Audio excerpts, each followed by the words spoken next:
रूस को झटका दे चली यूक्रेन रूस सीमार कुर्स्क प्रदेश 1000 वर्ग किलोमीटर अंचल में कब्जा कर दाबी कर यूक्रेन यूक्रेन सेना आग को बढ़ी चली बेले से अटकाइबा असमर्थ होइछि रूस तेबे गत एक सप्ताह मध्य रूस रही अंचल अख्तियार करा दाबी कर यूक्रेन टॉप कमांडर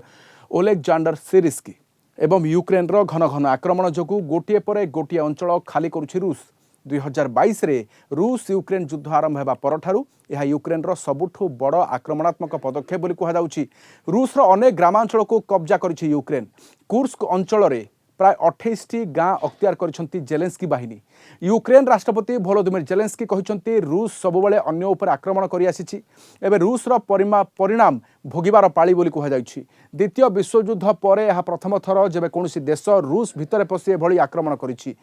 यूक्रेन आक्रमणर जवाब देवाकू कुर्स्कर विभिन्न अंचल को अनेक टैंकर एवं रॉकेट लॉन्चर रूस पठाई। तेबे रूस राष्ट्रपति व्लादिमिर पुतिन निज देशर सेना को निर्देश देइछन्ति जे शत्रु को शीघ्र आम माटीरू बाहर कर। आलोचना पे आम सहित अच्छा प्रोफेसर समरेन्द्र बसा अंतर्जातीय व्यापार विशेषज्ञ। प्रोफेसर बसा स्वागत करुच्ची आलोचना को। प्रोफेसर बसा यूक्रेन रो ये आक्रमण दिनकू दिन व्यापक होउछि रूस माटी रे एहार कारण कौन होई थाई पारे? देखो यूक्रेन जो आम देखी फेब्रुआरी 2022 रु युद्ध चली तार मनोबल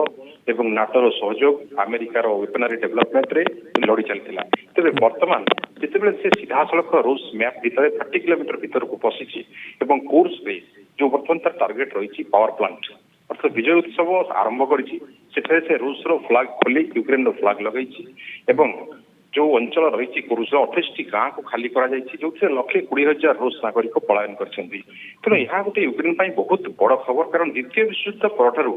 एपरी विजय एपरी संभव केबे भी राशिया सहित कहीं कर तेणु यूक्रेन सेना मान जो मनोबल बर्तमान देखो कोर्स आ 14 किलोमीटर पर अच्छी पावर प्लांट एवं से पावर प्लांट को टार्गेट करिछि वर्तमान यूक्रेन कारण एपटे जेपोर्जिया पावर प्लांट को टार्गेट एवं सेपटे कुर्स्क पावर प्लांट को जदि दुईटी पावर प्लांट रे वर्तमान कौन रेडिएशन आसुछि यूरोप रे गोटे बहुत बड़ युद्ध हबार संभावना जहाँकि रशिया संदेह करुछि। तेणु रूस यहाको केमिति प्रतिहत करिवो आक्रमणर सामना केमिति करुछि?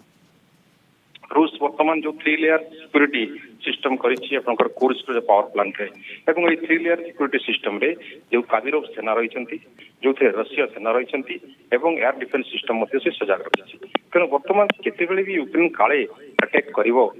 सही भय बर्तमान 3 लेयर सिक्योरिटी सिस्टम को सजाग रखी और नाटो को सीधा सड़क दोष दौर एक सब कम नाटो गोटे सोची समझी चाल जहाँ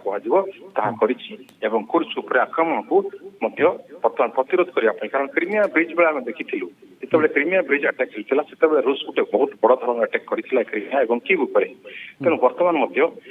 एड़ा जाने रशिया गोटे प्लान कर आगामी जो किसी दिन भितर यूक्रेन बड़ टार्गेट रखी। बहुत बहुत धन्यवाद आम सहित सामिल होइतिबार आलोचना रे प्रोफेसर समरेन्द्र बसा अंतर्जातीय व्यापार विशेषज्ञ अधिक आलोचना करथले।